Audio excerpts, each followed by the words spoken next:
हरे भरे पहाड़ों के बीच एक छोटा सा गांव था, जहां सुबह की किरण जैसे सोने की तरह खेतों पर बिखर जाती थी।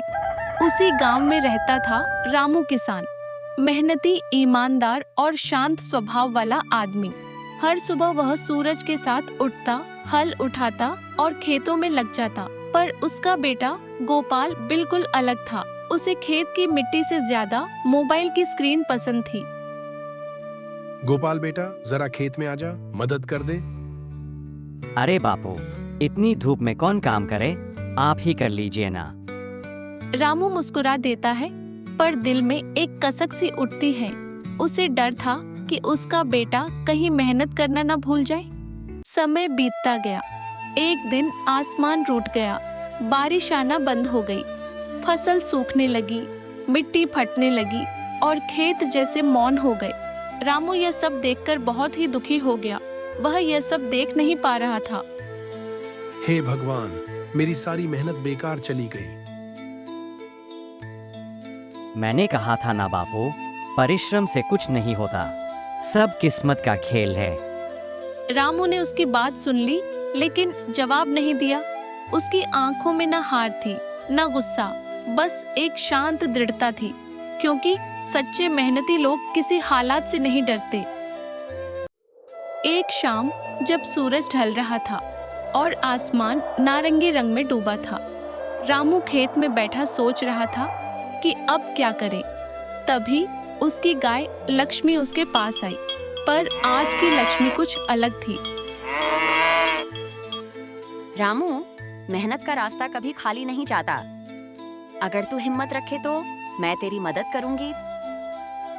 लक्ष्मी, तू यहाँ, और तू बोल कैसे रही है?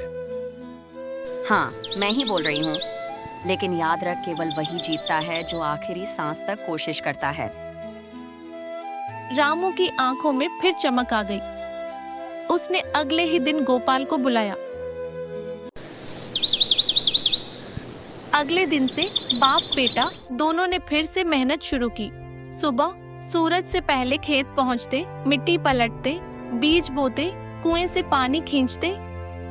रामू और उसके बेटे ने बहुत मेहनत करना चालू कर दिया। खेत में पानी से ज्यादा उनका पसीना बहने लगा।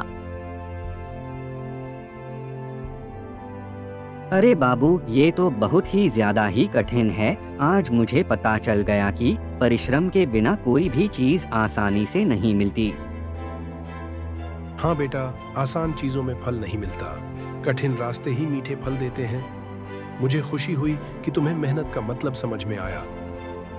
दिन रात की मेहनत, पसीने की हर बूंद धरती ने जैसे पी ली और एक दिन आसमान काला हो गया।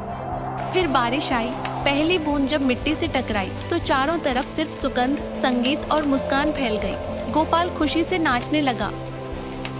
कुछ दिनों बाद खेतों में हरियाली छा गई, धान की बालियां झूमने लगी। रामू और गोपाल दोनों खेत में खड़े थे, आंखों पर आंसू और चेहरे पर गर्व। बापू देखो, यह सब हमारी परिश्रम का फल है। आज मैं समझ गया कि परिश्रम का फल बहुत ही मीठा होता है। हाँ बेटा, यही असली सोना है, जो पसीने से उगता है, ना कि किस्मत से। तुम जो भी काम पूरी श्रद्धा से करते हो, तो भगवान तुम्हारी मदद करता है।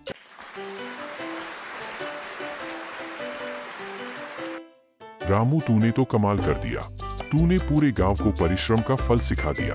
मैं तुमसे बहुत ही खुश हूँ। उसी दिन के बाद रामू और गोपाल रोज सुबह सुबह खेत जाते, काम करते। गोपाल को काम की कीमत समझ आ गई थी। सूर्यास्त हो रहा था, खेतों में सुनहरी लहर उठ रही थी। रामू, गोपाल और लक्ष्मी तीनों खेतों की मेड़ पर बैठे थे।